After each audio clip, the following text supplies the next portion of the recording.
mountainous, so um, we'll get started. But I'll let you kick her off, man. Yeah, start letting people in, and then Yeah, start the they're talk. in. They're in, man. I think we got one Oh, question in here, but people are in. So we're live. we can we're live. We're ready to go, man. All right, well, we'll get started. That way everyone can get to their Sunday nights. But firstly, appreciate everyone who's jumping on from the high school boys and girls program from Chicago Empire South. Obviously, super excited. If we have not met yet, obviously, I'm EJ Kern. I'm your new director of coaching about 2.5 months ago. Came in, started new leadership, and so far it's been, real good start, fantastic turnaround. But essentially, tonight I want to talk a little bit about college recruiting, and then I will introduce our new partnership with Dan and TSA. But real fast, some updates with the club as far as college recruitment go. Since I've come in, I've hired 4 other college staff coaches amongst myself. We brought in Samantha Kern from Governor State, Mark Tunn from Olivet Nazarene, Colin Nelson from Olivet Nazarene, and Matt McInerney from Elmhurst University. So right now we currently have 1 Division I coach on staff, 1 Division III, and 3 NAIA programmers, both on the men's and women's side, to help enhance our student athlete experience on and off the field with play style and college recruitment. Also, the first month I came in, I held the club's first ever college night scrimmage with the boys. We had an 05 gold and 05 blue college scrimmage in front of 5 local universities from Division III, NAIA, and junior college.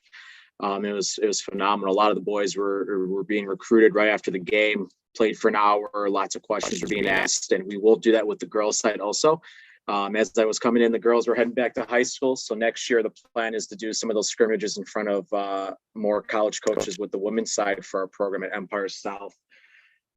Coming up, we will be adding a college info page on our website soon, which will list our college commits that we've had over the past 3 years, along with some email templates, a lot of information on the recruiting aspect. We'll have on there the college commits, which since I've come in 2.5 months ago, we've had 5 college commits on the boys and girls side, and we still have about 5 or 6 left in the bin to make up their minds and choose their future school and destination.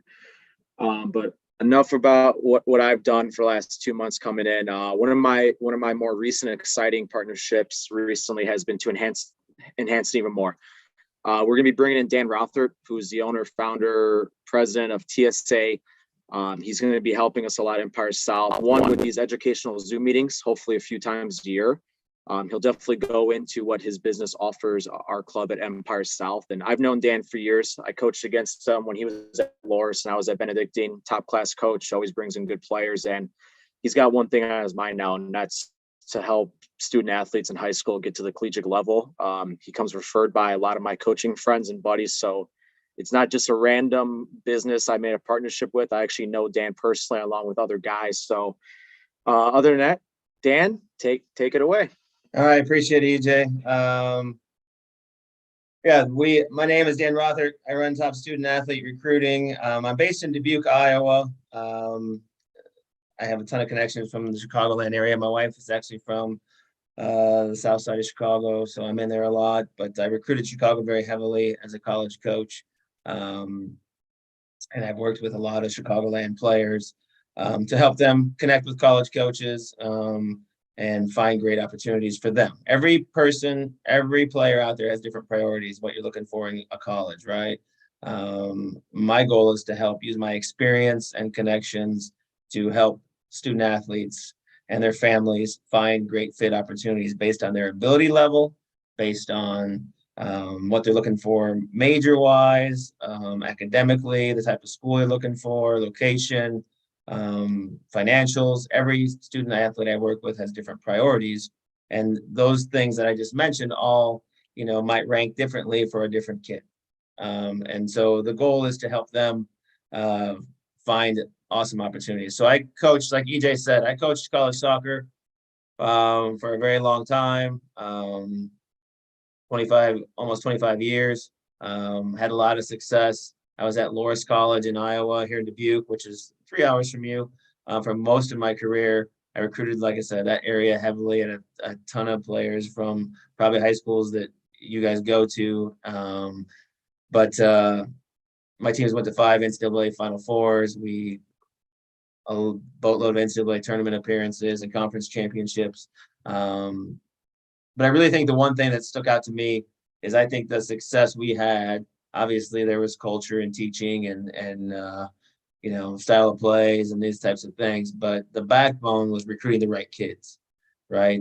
And making sure I had the right kids on the bus, and they would commit to what we were trying to do, but also, the right type of kid academically, the right type of kid that was a good fit for our college, and they weren't just going there and going to fail out or not make it through or just weren't going to fit into our style of play, any of that stuff. So there's a lot of different moving pieces to this puzzle, and things are always changing in the recruiting world. We're going to talk a bit about that, but I just want to give you a little bit of a background. I started top student athlete recruiting. I retired from coaching after the 2019 season. So early 2020, I started this right when the pandemic was happening, right? So didn't know, things kind of changed on a dime, but, my services were needed more than ever is really what it came down to. And there was a lot of confusion. People had missed seasons. They didn't have senior years or junior years and recruiting time. And I was able to help some kids get through that. And then, here I am, 3.5 years later, almost 4 years later, and I've helped hundreds of kids be placed from everywhere from junior college to Division One, anywhere from here more regionally to, on the coasts, depending on where they wanted to go to school, and everyone's got different priorities that way too. So, a little bit about me in general there. COVID, I talked briefly about that, but there are still some COVID challenges with recruiting, right? And if you're a junior or a senior this year, it's still affecting you, and probably not any seniors on here, but there's probably some juniors on here. Every player that played in 2020 got a 2020-21 college academic year, got an extra year of eligibility. So that means they get to play 5, right? You've probably heard about that. So that's caused some problems. That challenge won't be over until the class of 2024 or 2025 starts college. So if you're a sophomore, you're kind of in a little bit better spot. But one of the bigger changes that maybe happen and it's still going to affect everybody down the road, and you've seen a lot of news on this, is the transfer portal. All right. It's really easy now for a player to transfer and change their school and or maybe right now use that extra year of eligibility. But we're finding a lot of coaches are starting to strictly use, there's some coaches that will only recruit out of the transfer portal. They'd rather have a older player with a little experience versus a freshman that they have to transition and teach how to play college soccer. There are other coaches that kind of do a 50-50 mix. And then there's some other coaches that are still traditional. They want freshmen. They want, everybody to be a freshman. Like I said, there's still that group that does kind of a mixture of things. So finding opportunities is a little more challenging, and it's kind of made things a little bit delayed on the boys' side. I think on the boys' side, things have slowed down a little bit because now coaches will kind of wait and see, hey, how many players am I going to need next year? And they might even wait till after the fall season to offer some kids because they want to wait. Maybe they're going to offer transfers first, see what's available in the transfer portal or not, some of those things. The other thing with it is it's also made things change all the time. So I always say this. I have players right now that are, like say junior girls, and they're getting nervous about the recruiting process, or even sophomore girls, and they're getting nervous about it. And I'm like, you can get nervous about it, understandably, but I want you to realize things are always changing, right? So a coach right now doesn't know, a college coach doesn't know next year how many, you used to know, okay, I graduate 5 seniors, I need 5 players. Now you might graduate 5, but you might have 5 more that jump in the transfer portal, or you might have none. You don't really know who's leaving. I mean, one of the best in college basketball, I do a lot of reading, and one of the best players in the country was Haley Van Lees. She played for Louisville. maybe the top 3 players in the country, and she decided to transfer, right? Or the top freshman from Stanford transferred. You don't know that those players are going to leave, and now there's openings late in the year that there weren't before, and that might open up opportunities that weren't there. So sometimes, you're going down a road with one school, and then all of a sudden, an opportunity at maybe more of a dream school for you might pop up. It happens a lot more now. I've seen it more and more, and I tell players we want to have options.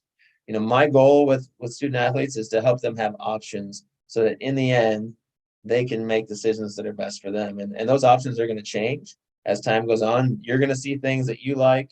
You're going to see things that you don't like. Coaches are going to see things they like and don't like. And then, like I said, this transfer portal thing might change things on a dime.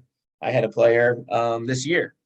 They were all set, ready to go to a Division II school, and they had a really neat opportunity, and that was a great choice for them.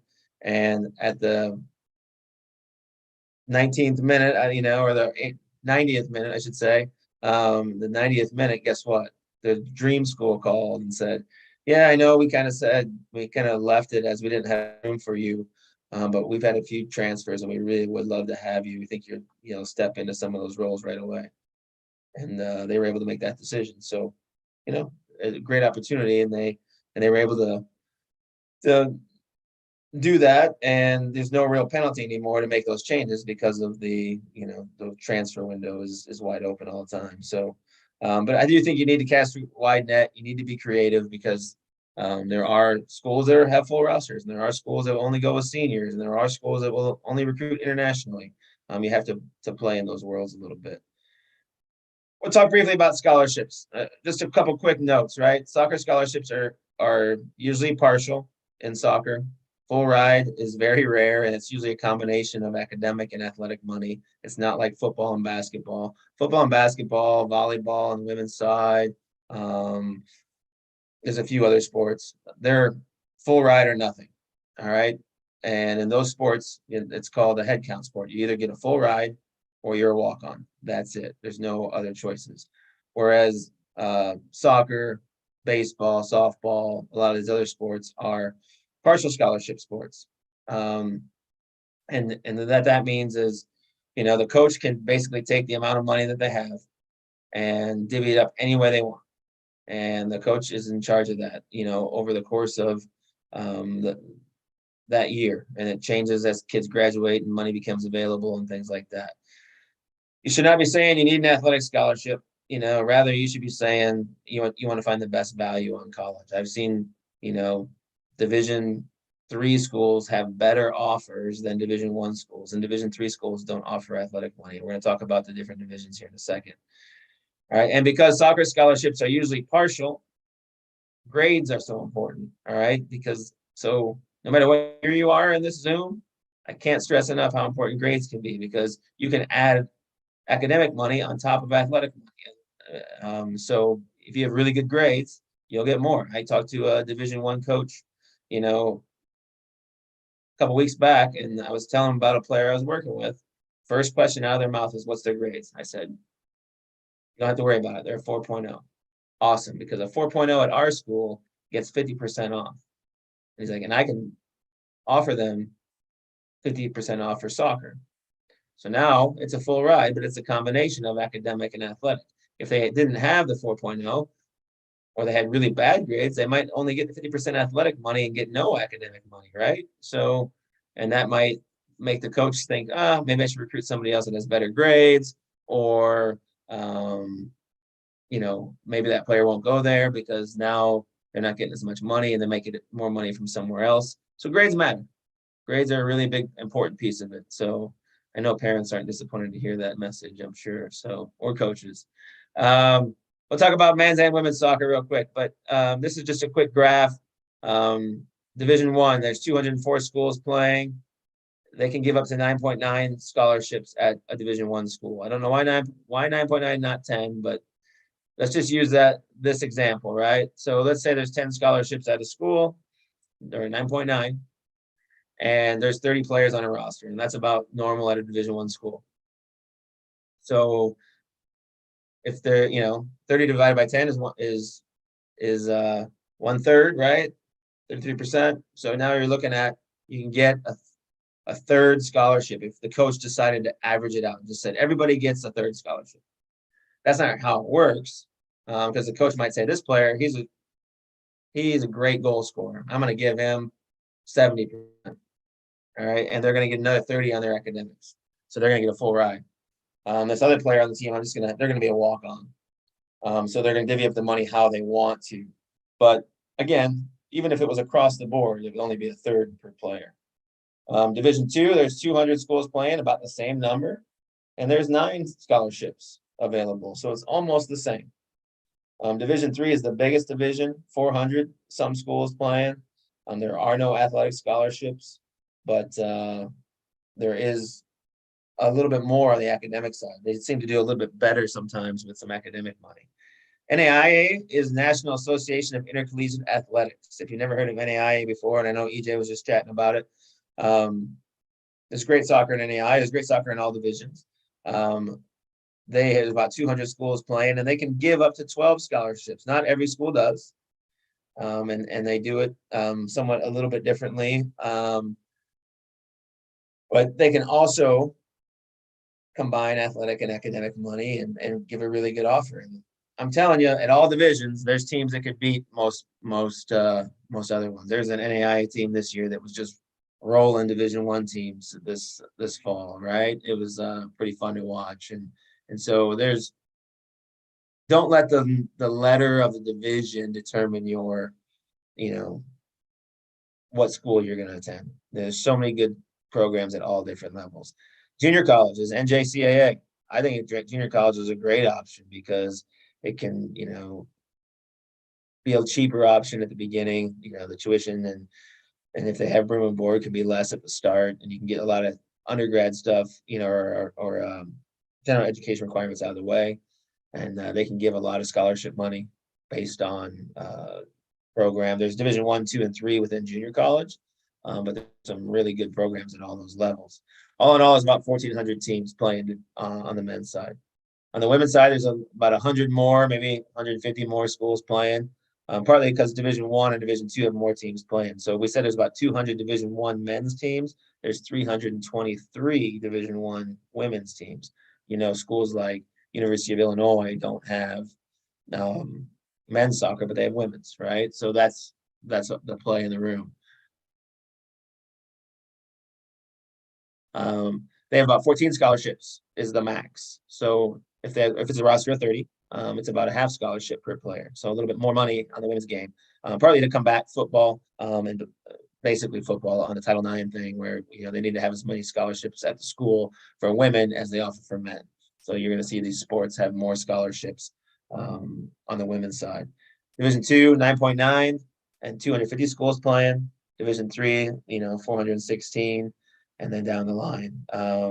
NAIA has about 200. Junior college has about 180. So 1,500 some schools playing. So a lot of choices again. On the women's side of soccer. So what are your chances, right? I look at it real quick, just some quick numbers. On the men's, there's 450,000 high school soccer players out there. About 40,000 across all divisions play college soccer. So that's about 7% of high school players play in college. 13,000 of those 40 are Division I or II. The rest are Division III, NAIA, junior college. So 2.8% of high school boys players play Division I or Division II. 2.8%. It's pretty small, right? Of those 13,000 Division I or Division II, 4,000 are internationals on the boys' side. All right, so it's even harder, right? Approximately 30% of those 13,000 Division I players are internationals. All right, so let's be generous and say 5,000 is a number of new players that will be recruited in a given year. All right, so if there's 13,000 playing, that's freshmen through seniors, right? So if we're being generous and saying there's 5,000 new players in Division I or II every year, and you figure in international, so there might be about 3,500 spots after your internationals are included, right? That's just, again, being generous. And then another 1,200 will go to transfers. There's 2,400 kids in the transfer portal right now. So if 50% of them land and you add in JUCO transfers, you're looking at about 1,800 spots for American boy first-year players at Division I and Division II. I'm not trying to scare you. I'm just trying to give you the honest facts that it is really, really hard. I've placed a lot of kids at Division I and Division II, but it's hard to get. It's competitive environment. You can't just say I want to go to Clemson and you're a good soccer player. It doesn't work that way. You got to get in front of Clemson. They got to like you. You got to be the right fit academically. You got to, there's a lot of pieces to the puzzle that go through the process. They got to need a player like you. They need your position. On the women's side, it's not much different in terms of percentages. The internationals aren't as many, but it's 380,000 high school girls players. There's about 38,000 college women's soccer players. It's about the same number at Division I or II, about 13,000 total. 10% of high school girls play college soccer. All right, and then 2.3% of high school girls play Division I or II. So about the same in terms of numbers. I just like to point that out, just that it's difficult. It's not that I'm trying to scare you, but it's certainly challenging, and we want to, cast a wide net, keep an open mind. A lot of times your dream school is never a place you never heard of. I went to Loras College, where I coached for 25 years. I never heard of Loras when I started the recruiting process. And you asked me today what my dream school was, I'll say it was Loras College, right? I met my wife there. I had a blast. I had a great experience. I fell in love with coaching, all of these things, fell in love with soccer even more. Those things were important to me. Give me 1 second, change this real quick.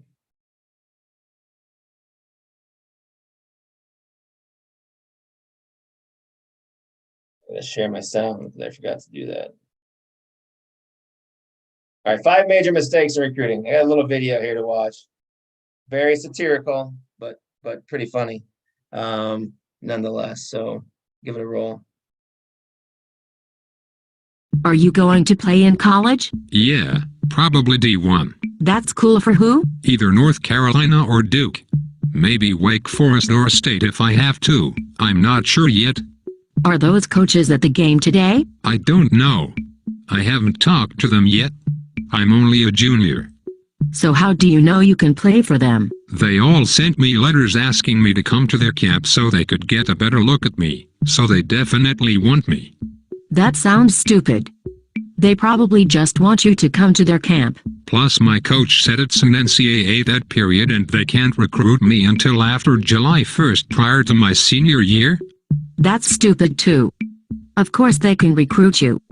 I have friends who are sophomores and are committed to schools already. I'm not worried about it. My dad's buddy said I can play D1 for sure. You are a tool. Did you even send them video? No, I don't have any. I think my coach was going to get some and sent to some schools randomly. That's a pretty stupid idea. I heard they get a lot of tapes sent to them. I'm not worried. I was all conference. You are a tool. Don't you think most kids who want to play in college were all conference in high school?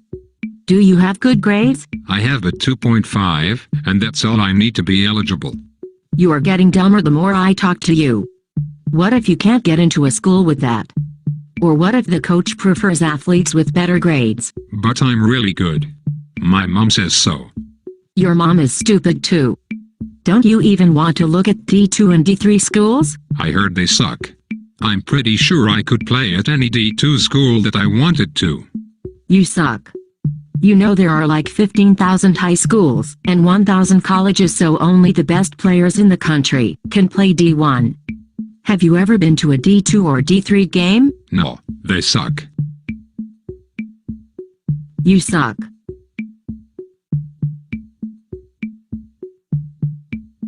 Obviously, that guy makes all the mistakes, right? It's pretty funny. He's making all the errors in the room in terms of what is the next thing to do for them and how does this whole thing work, right? Let's talk about those mistakes real quick. And I'm not going to spend a million years on them, but there's a lot of them in there. And just a comedy of errors, and I crack up. I help make that video, and I still crack up every time I see it. But at the end of the day, targeting the wrong colleges, right? He says he's going to go to, Wake Forest or Duke or, those types of places. And you got to be honest yourself and don't target schools that aren't good fit for you. Athletically, everybody wants to play Division One. They see that as the highest level. But many prospects overshoot in the process. Go to college games. I promise you, there's high level at almost every level. My son plays high school soccer, and his coach asked him the other day they went to a college spring game, and the coach asked him, how many kids do you think in this room do you think could play on that team right now? And like 7 kids raised their hand, and I promise you, probably none of them could play right away. Some of them could play. Don't get me wrong, and it might take some transitionary time, but it's going to take a little time. I went to college. I showed up the first day, and there was, I scored a ton of goals in high school. And I looked around the first day and I was like, oh man, this is not going to be easy the first day. And I actually decided to become an outside back because I thought I could play more, and I did. But that helped me out. Academically, schools that are a little bit, don't target schools that are above your academic rigor. I had kids contact me all the time that couldn't get into my school, or, we didn't have our major, or if they did get accepted, they weren't going to get any money. We were Division III at Loras, and their grades were so low that even if they did get in, they weren't going to get any merit money, and it was going to cost them. They're going to pay the full freight, which had other kids that were going to get 50% off. So academically, find schools that meet your academic profile. Financially, target schools that are going to be. I see kids target schools are going to be out of their price range. You want to have options so that that, and a lot of times you don't get the price tag till the end, but you can do a lot of different things in the process to kind of recognize where that might fall. But you can also have options, have some junior college options if financials is a really big part of it, or find some options out there, at some other levels that might be able to give you more money. NAIA, some of these places. And the experience, what are you looking for in the college experience? Is it going to be fun? Is it, don't just go strictly on soccer. I don't think that's the right move. I think obviously you're going to have academics, you're going to have athletics, financials, experience, those types of things. Don't contact too few schools. You've heard the phrase, you can apply to your dream school, backup school, and safety school. That's how it was when I was looking at colleges, and that's really only for non-athletes. If you want to be recruited and play in college, you're going to go where you're recruited to. You can't just force your way on a roster. So you got to reach out to a lot of schools and hope that you get some interest back and get in front of them. How do you play in front of those coaches? And, how do they know when and where you're playing and those types of things? Maybe you need to guest play with somebody, or maybe need to do some other things in terms of going to camps. It's important to cast a wide net and diversify your options. I said guest play. I mean, let's say you want to go to school in South Carolina and your team's, not going to a tournament in South Carolina, and you need to get in front of some coaches. Sometimes there's opportunities where you can go do some things like that. You can go play on a club at a tournament in South Carolina, so you can get in front of some coaches there because your grandparents live in that area, right? And that's really where you want to go to school. So you can get in front of a lot of coaches, or maybe you go to camps in those areas. And we'll talk about that momentarily. Prospects that go to contact coaches from a wide variety of levels have better results in the long run. And like I said before, often find their dream school as a school they never had considered previously. And you got to go where you're wanted. You make your best fit. I really do believe that. If the school want you, they show you love, they're going to take care of you. I think you can go to a school and make your best fit. A lot of kids don't think that. They have this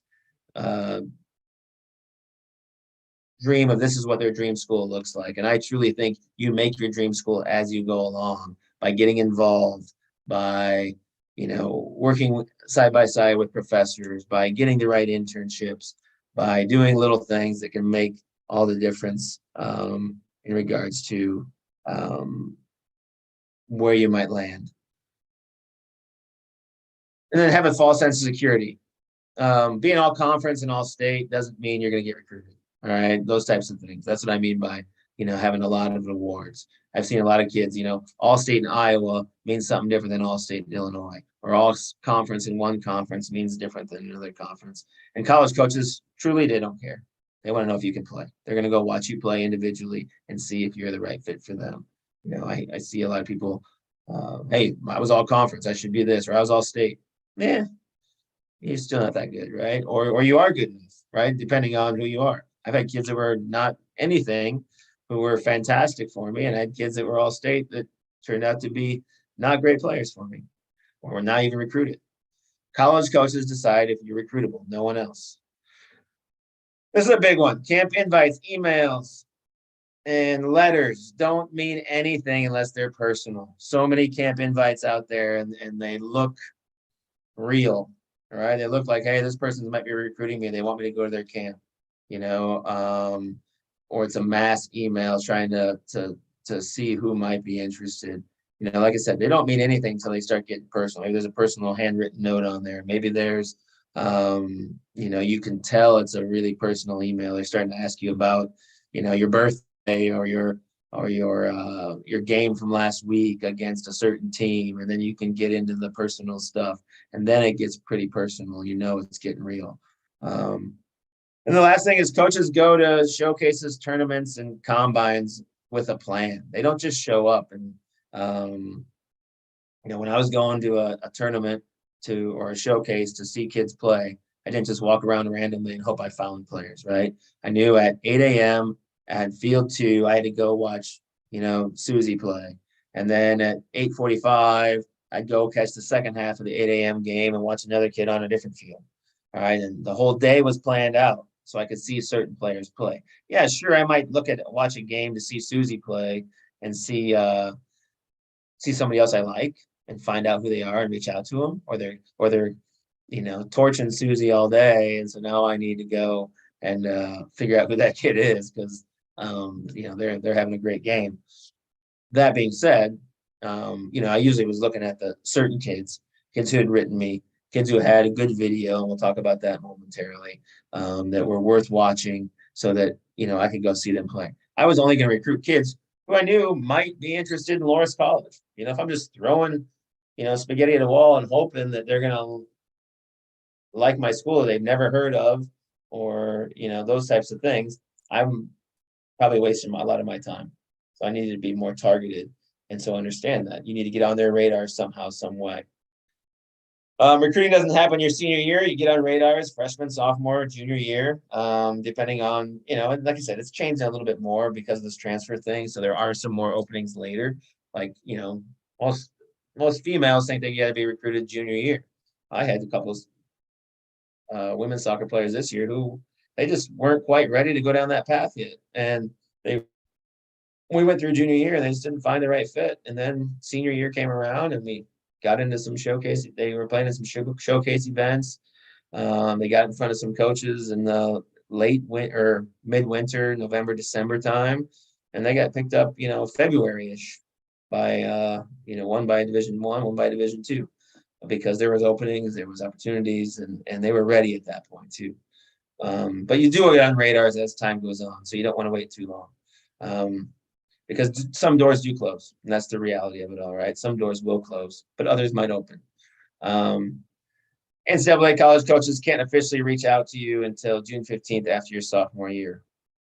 That's for Division I and Division II. Division III and NAIA can reach out to you anytime, any year. But there are some contact rules.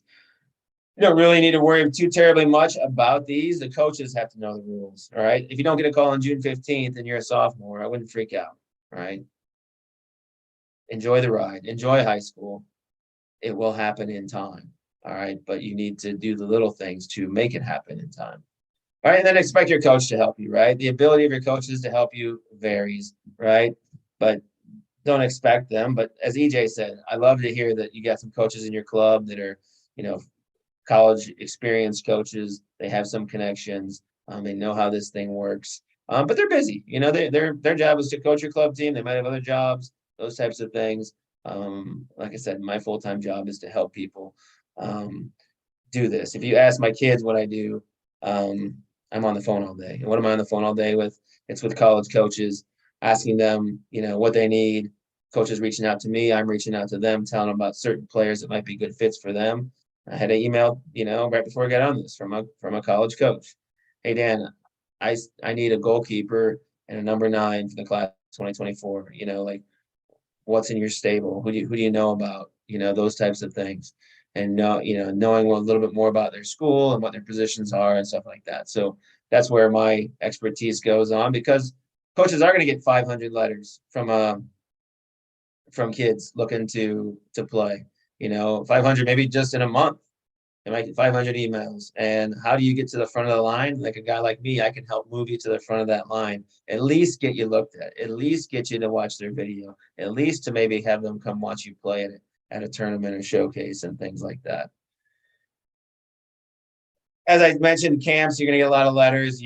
It's that time of year. It's camp season's coming up, right? Summertime. Are they worth it? What's the return on investment? How do you maximize those opportunities? Which camps to target? That's another thing I work with my clients on, and people I work with individually. But I'll tell you this. I don't know that you need to go to camps to get recruited. I'm going to tell you that straight up. I've had plenty of players that haven't gone to camps and got recruited due to certain places. I think camps there's a lot of non-transparency, I should say. It's in camps, right? Look, coaches are inviting you. They want to make money. College soccer coaches don't make a lot of money. All right. I'm telling you that, any division. And assistant coaches don't make much money at all. All right. So a lot of time camps help pay for assistant coaches, help give coaches a better salary, and they want as many people at their camps as possible. I did it myself. All right. I'd host camps. I'd reach out to every email I ever got, and every email address I got at a showcase event, and send every kid an invite to my camp, because I wanted to make some money. I knew the kids that came to that camp that I was going to watch, all right, that I was really serious about. And maybe there was a surprise or two. Maybe someone got lucky, but for the most part, probably not. And, so I do think camps are a bit of bit wishy-washy and things, and I don't know that you necessarily need them. I do think you can pick certain camps that are a good return on investment. It's a low cost. If money is not an issue, go for it. Go to as many camps as you want. But camps are a tryout. At the end of the day, ID camps are a tryout, and you better be on, and you better be able to give your best stuff. Because if you're just showing up and not going to be on, or you're not going to be into that place, I don't think that going's probably worth it. How many nights in a hotel you need to stay? How far do you have to fly there? Well, if you want to go to school in Florida, you probably got to fly there. But can you get in front of the right coaches at the right camps? Can you do things up front of those camps to really make sure those coaches know who you are? Do you have a good highlight video that they can say, yeah, I really do like you and want you to come to my camp? But even then, it can be like, do they really want you? I had a kid last year that, it felt like the coach really wanted him to go to a camp in North Carolina at a Division I school. And he said, I'm going to be honest, Dan, I don't think the coach watched me at all. Like I look over and I was having a great game and he's watching the other field, and I felt like, I just spent a lot of money chasing something that really wasn't there. If you get a personal call from the coach and they said, yeah, I need you to come to this camp and you're one of our top recruits, and, you can get invited to some of those camps. Some of these big camps, big schools have, they have the money making camp where they have 400 kids at it and everybody, wants to go. But they also have a smaller camp of super under the radar. They have to advertise it, but or at least have it on their website. But it's for their top 20 recruits, and you're getting a handwritten invite or an actual phone call to come to that camp because they really want to see you against the best of the best. Because a lot of times these camps invite everybody, and you can be playing next to somebody who's not good enough to help your cause, and then you get put on the bad team, and then you never get looked at. And I just think camps are a risk. So one of the things I work with families is to say, hey, let's look at camps. Let's look at your options here. Let's see what could be good fits for you. I have a return on investment camp worksheet. They fill it out. They look at it. I give them my own opinion. My opinion, like I said, it's their choice what they want to do. But I think you really got to study into those. Don't just go to everyone that pops up because you got an email. Be smart about it. And I think big, huge camps with, hundreds of people, I'm not a huge fan of those types of camps. Highlight video. I think you need a decent highlight video. And the reason I say that is because if a coach wants to come see you play or invite you to a camp personally, if you have a really good video, all right, that is going to increase your stock. You got to show what's good about you at your position, right? You got to show what that position should be doing. Like if you're a center back, you better have some heading in it. You better have some, obviously passing but some defending the duels, one-on-one on the ground, one-on-one in the air. When the guys, players coming at you, how do you do in those situations? And what do you do when you win the ball and those types of things? If you're a forward, obviously scoring goals, but creating opportunities for others, making runs off the ball. What do you do that's important at each position? You might play multiple positions. So maybe you have two videos. Maybe you have a video for you play right back with your club, and you play center mid for your high school. You might have two videos, and that's a decent thing to have, because I had a player this year that, she's going Division I as a left back. She's a center mid for high school and left back with her club. And so she was able to, we made videos for both, and she was able to do that. It's one of the things I do with top student athlete recruiting is make highlight videos and know what to show. And they evolve, right? So over time, you want to evolve your video, either make a new one after each season. That's kind of what I recommend, or add to it if you don't have a lot of clips.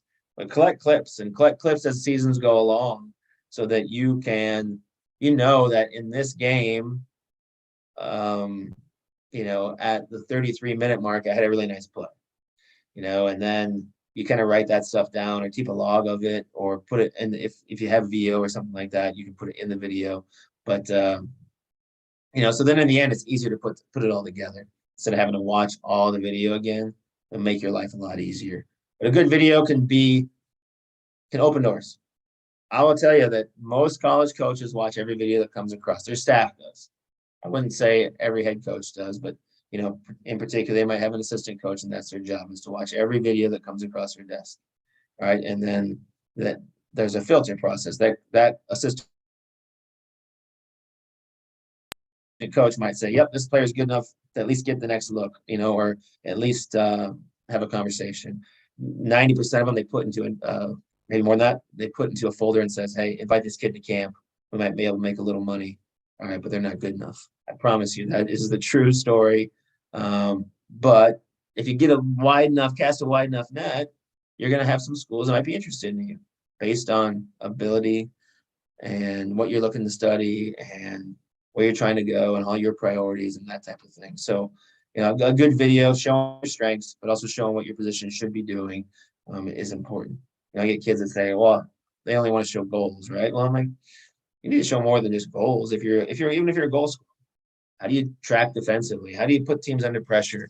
How do you create opportunities for others? What do you do off the ball? All these little things that matter, right?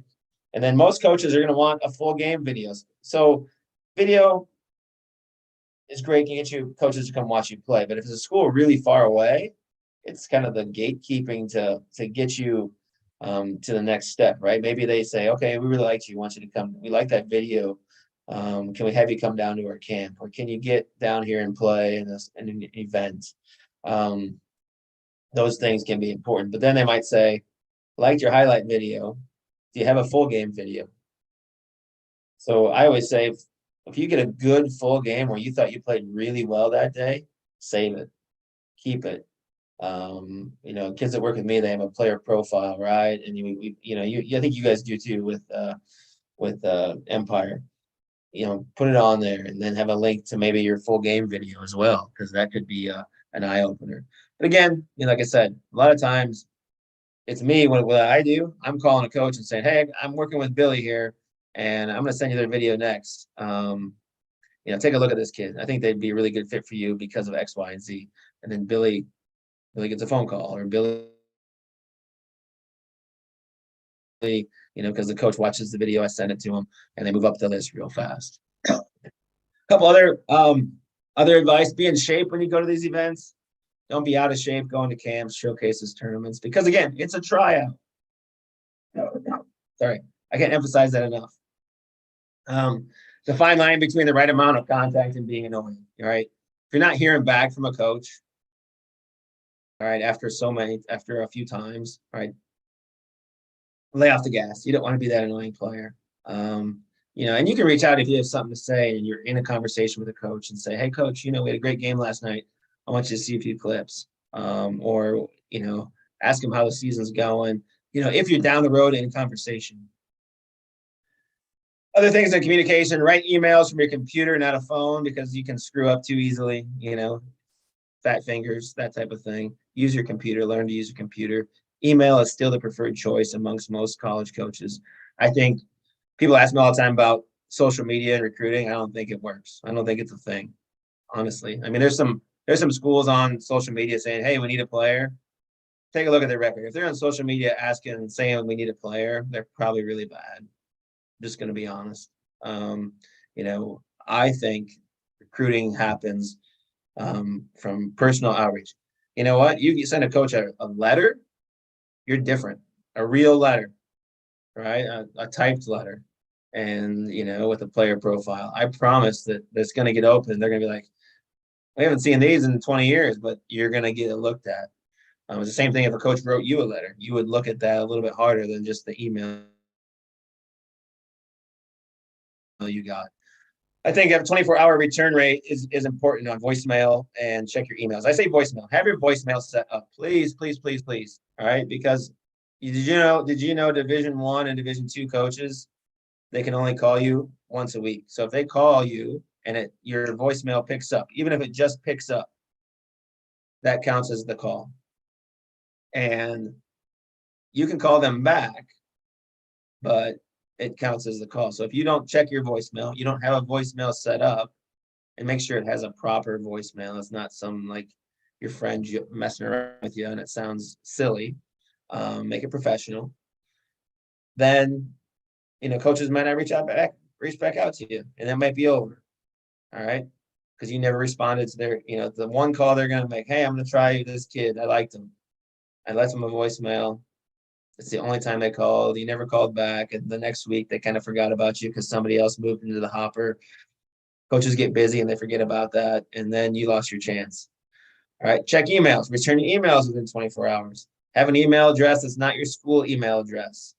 Those things are important because school email addresses can be they can prevent spam, right? So, and not allow everything to come through. So you want your own Gmail address. Don't make it some cute name. Just put your, danrothert@gmail.com, right? You don't need to be, soccerstud84@gmail.com. Drives me crazy, right? So just little things that can help you out. There's a couple other common questions. Am I good enough to compete in college? I think there's a place for most players out there.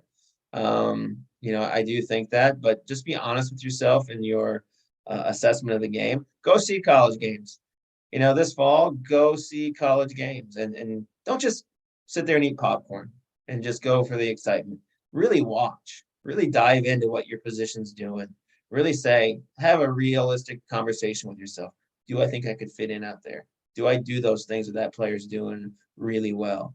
And then you can see levels of play and go to different levels too. Don't just go to, the highest level. Go to the most local team. Check some things out. There's great soccer. I mean, my teams were Division III, but we would compete with and beat Division I teams all the time. Truth. What level is best for you? Everybody's different. Everybody chooses a place for a different reason. I had kids that coulda, shoulda, woulda been Division I players. They played for me at Division III. I had kids that, weren't recruited at all, and they were really good for me because of my system, but they might not have been good for somebody else.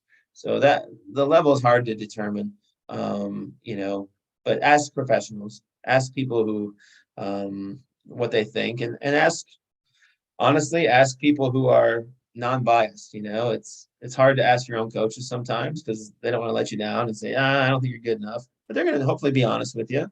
But ask the opposing coach, ask a college coach that's in your area, those types of things. How do I develop a relationship with a college coach or a program I am really interested in? Ask questions. Ask them what it takes to be recruited by them. Ask them what's next in the process if you want to be recruited. The kid that reaches out and makes the phone call, right? It's gutsy. Sometimes you pick up the phone and call a coach and try to have a conversation about what they're looking for and things like that. And it's kind of gutsy, but it's different. It's different than just getting emails and direct messages and things like that. I'll open it up here for questions and I'll stick around for a bit. There is the Q&A on the bottom and the chat on the bottom. Either one's fine. You can type questions into there, and that will help you out. That's just a basic overview of recruiting. Like I said, there's so much to it. I talk about this all day long. I use my experience and connections to help prospects and their families. Like I said, gain more exposure, find the right fit colleges to attend, connect you with college coaches. One of the things I do that's different, save money on college costs. I help the people I work with save a ton of money. All right. I just helped a kid the other day, and I think we saved $4,000 a year over 4 years. So 16,000, just by asking, knowing how to ask for more, knowing how to leverage offers, and knowing what they should be getting based on their financial situations, and what other kids are getting at those schools. And I have a lot of resources that help me out with that. So, and facilitate the process from start to finish by having an individualized recruiting plan, reducing stress, and helping save parent-teenager relationships. One of the first clients I worked with, I said, "Why would you use me?" And the mom was a guidance counselor at high school. And she's like, "Because I want to save my parent-child relationship," right? So I'm going to be around a lot with Chicago Empire South. You're going to see more of me, and we're going to have some more webinars in terms of things like this to be able to help you. But we're also, some specific ones about how to make a video, about camps, a little bit dive into that a lot more. We're going to do some other stuff about, some college coach Q&As and just have some of those coaches on with us so you can ask them directly. I lived that life for a long time, so I know it, but it's good to hear from the people who are in it at the moment. So you'll see a lot of me. If you're interested in working with me, you can reach out, and I'll tell you more about my process and learn more about you as a student athlete. My contact information is right here, but feel free to email, call, text. If you have a question and you don't want to ask it on here, that's fine too. You can ask me personally and things like that. But if you have a question you want to ask straight up, go ahead, type it in the Q&A or the chat, and I'll answer those as much as I can tonight. And then like I said, if there's other personal ones, feel free to reach out on an individual basis. But yeah, I'm here to help. And you're going to hear a lot more from me in this partnership with Chicago Empire South. So I thank Coach Kern for allowing me to be here today. And that's all for now. If there's questions, I'll stick around for a few minutes. Otherwise, thanks for joining me tonight.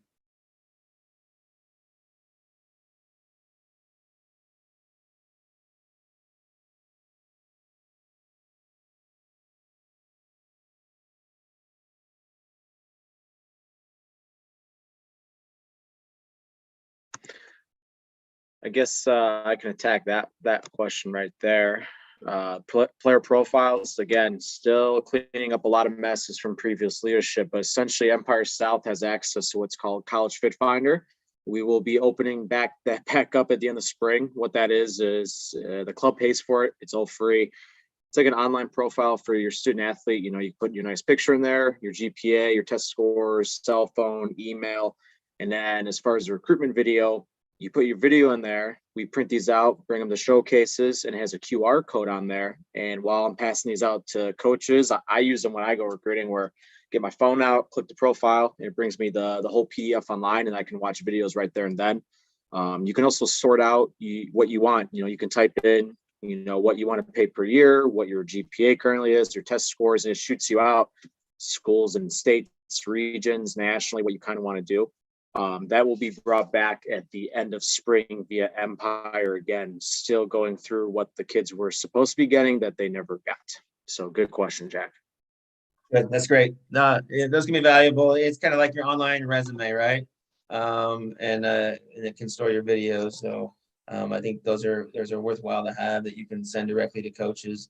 And then your club actually can, like I said, like EJ said, he can take them to tournaments, and a coach asks about players. He can give them the whole roster, but it has the QR code of your own individual stuff.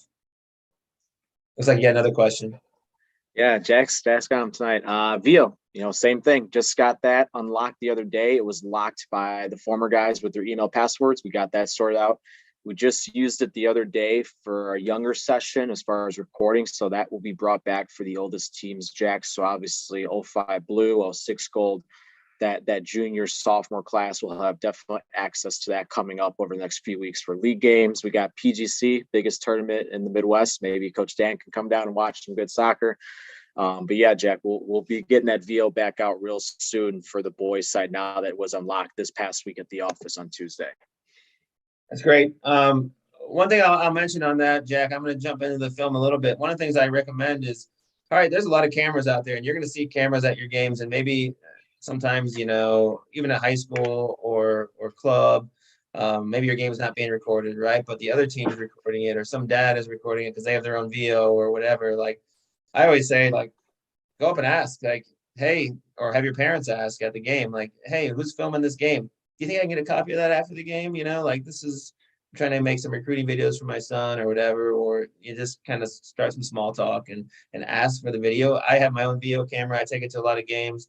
I take it to every game, right? But I have people ask me all the time, hey, would you mind sharing that? And I'm more than willing to share it. I'm trying to help kids, right? And people will do that too. So if you see a camera at your game and it's not being recorded, or run over afterwards, you see who's taking the camera down and ask him for it.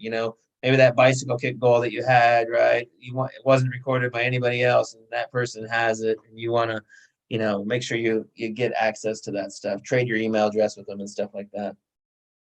Here's the one. Is there a difference in working with homeschool students versus private public school students? Are there different requirements? There's a little bit different in the probably you got to jump through a little more hoops maybe with your getting accepted to colleges and stuff like that. Not many, because you're probably part of a conglomerate of homeschool people. Yeah, you're not playing high school, so your club is where it's at, right? Club and what can you do in that time period when there is no high school to be able to play. Maybe you can play with the high school. At least where I live, a homeschool kid can play with a local high school.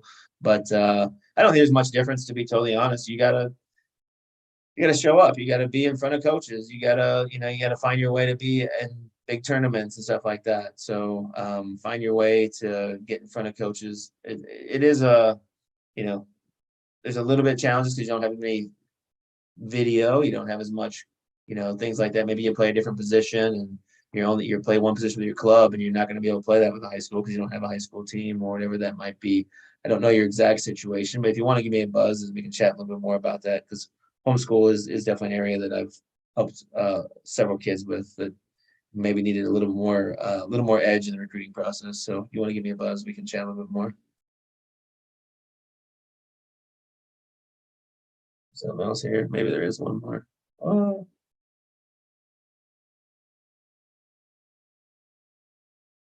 Jack's got one for you there, EJ. Yep. So besides PGC, Jack, which will draw out college coaches, our backup plan, which we talked about at training the other day, was we will be going hopefully to the Chicago Winter Showcase July 7th through 9th in Homer Glen, Illinois. A very big regional event. I know I wasn't here until February 11th I joined, but typically speaking, the first event for the boys they like to go to come next year is St. Louis Lou Fuse, December. The first week of December typically is a big regional one. So essentially this year we'll go to Inter, PGC, and then we'll be looking forward to that first regional event in St. Louis, where it might not be glamorous going to St. Louis 4 hours away, but it's a big regional event personally to me. Obviously, Dan could speak about other ones too, but that's the plan: is Chicago Winter this summer, St. Louis in December, and then also my private showcase I hold every winter, the Elite College Showcase, which is held out of the Max McCook. That's a winter one we'll be doing also. Those are good ones. I think, you got to find your way. the one thing I would say to add to that, Jack, is like, if you want to go to school in Texas, you got to get in front of schools in Texas, right? Like, like Texas schools probably aren't going to be at Chicago Inter Showcase or the Fuse, right? So like, and that's okay, but you got to find a way to get in front of those coaches, whether it's you go to a camp, and sometimes that's when camps can be really a decent opportunity, or maybe, like you said, you can, talk to EJ and say, hey, can I guest play? And I, like a guy like me, I help kids do that type of thing, like play at the Texas Shootout because that they really want to be in the Dallas area because their grandparents live there or something like that. But those ones regional, Inter, Fuse, those are those are all good ones. And the more you can get out in front of coaches, the better. So you got to do the work. Don't just show up. Like I said, don't just show up and think they're going to find a needle in the haystack, because there's a lot of games to watch at those events, and they're going to, they need to know about you, that, hey, you're playing, so they come watch you.